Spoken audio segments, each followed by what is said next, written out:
Donc bonjour à tous et bienvenue dans l'académie numérique.re. Donc dans cette vidéo, nous allons tout simplement essayer de faire bouger le lutin. Alors je vous rappelle que dans la première vidéo, on avait donc ici utilisé les flèches gauche, haut, droite et bas. Voilà. Et on avait bien fixé le sens de rotation de gauche à droite.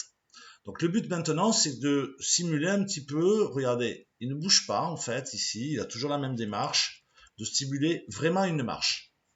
Alors pour ceci, nous allons utiliser les costumes.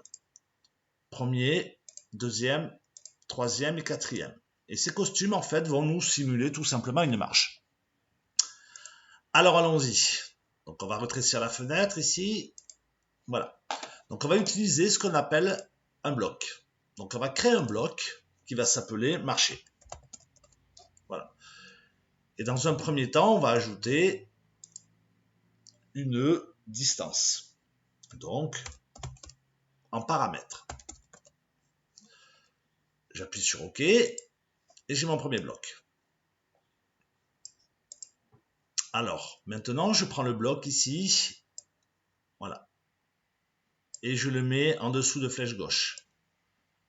En dessous de flèche droite, en dessous de flèche bas et en dessous de flèche bas. Je le mets en dessous de tous les blocs. Ça veut dire que je veux qu'il avance, par exemple, de 10. Voilà. Alors, je vais mettre 10 partout.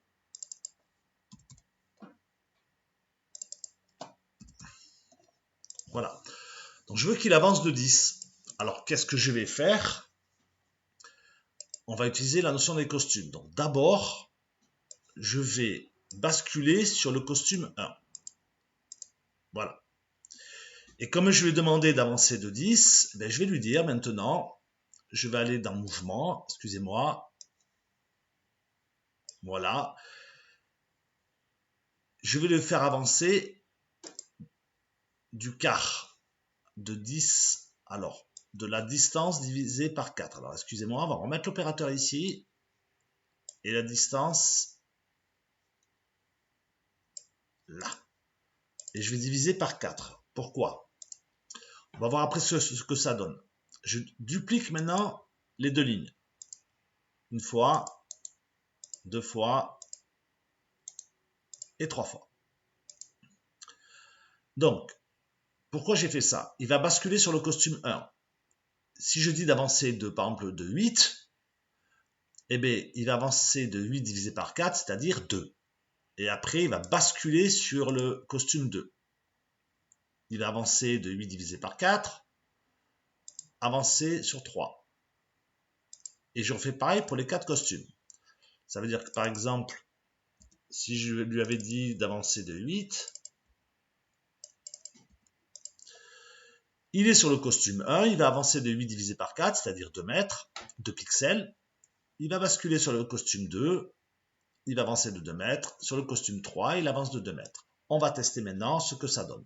On agrandit la fenêtre. Et on est... Alors, je vais d'abord éteindre. Voilà, on va refaire la chose. On est ici. Alors, on ne voit pas le mouvement, on ne voit pas le basculement des costumes. Pourquoi? Parce qu'on n'a pas attendu. Il faut attendre. Avant qu'il change de costume, il faut attendre un petit peu. Donc, on va en fait attendre entre chaque costume. Ben, on va attendre en fait, voilà, après l'avancement.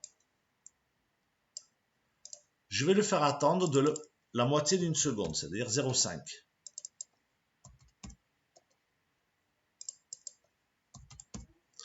Et maintenant, on va tester. On remet la fenêtre en grand et on teste. Voilà. Quand j'appuie sur la flèche droite, regardez. Hop, il change de costume 3 fois. Et entre chaque costume, il attend une seconde. Donc on réexplique. Il est sur le premier costume, il avance de la distance divisée par 4, il attend 0,5 secondes. Il bascule sur le costume numéro 2. Il avance de distance divisée par 4, il attend des secondes, etc. Voilà. Donc à partir de là, je veux par exemple qu'il aille un petit peu plus vite. Donc je vais régler une histoire de vitesse pour ça. Donc je vais dans ajouter bloc.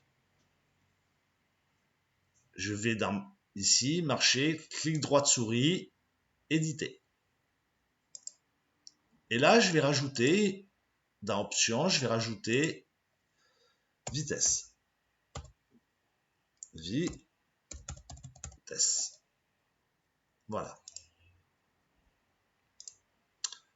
Donc celui-ci, là, on peut l'enlever, c'était une erreur de manipulation. Donc voilà, marcher maintenant, il a deux paramètres. Le premier, c'est la distance, et le deuxième, c'est la vitesse. Eh bien, tout simplement, maintenant, je prends vitesse ici, et en fait, je vais le mettre dans la ligne attendre. C'est-à-dire, si je veux qu'il attende entre chaque costume une seconde, je mets 1. Si je veux qu'il aille plus vite, ben je mets 0,2 par exemple. Donc là, on aura l'impression qu'il va plus vite.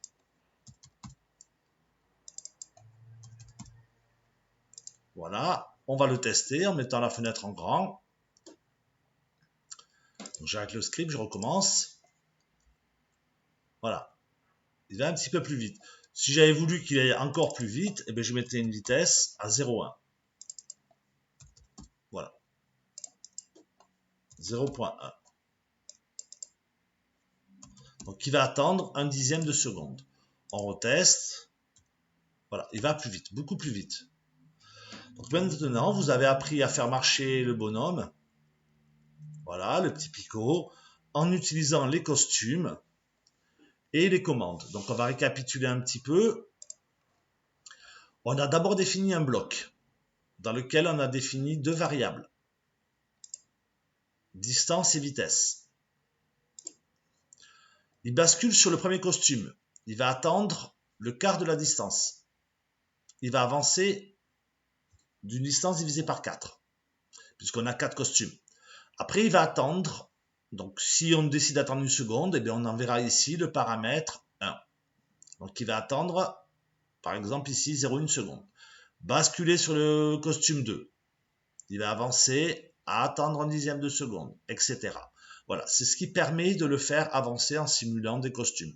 Donc, vous ne pouvez le faire, ceci, que dans les sprites, c'est-à-dire les lutins qui possèdent plusieurs costumes. Voilà, je vous remercie. Vous pouvez toujours télécharger la vidéo sur academienumérique.re et télécharger également le script. Je vous souhaite une bonne journée.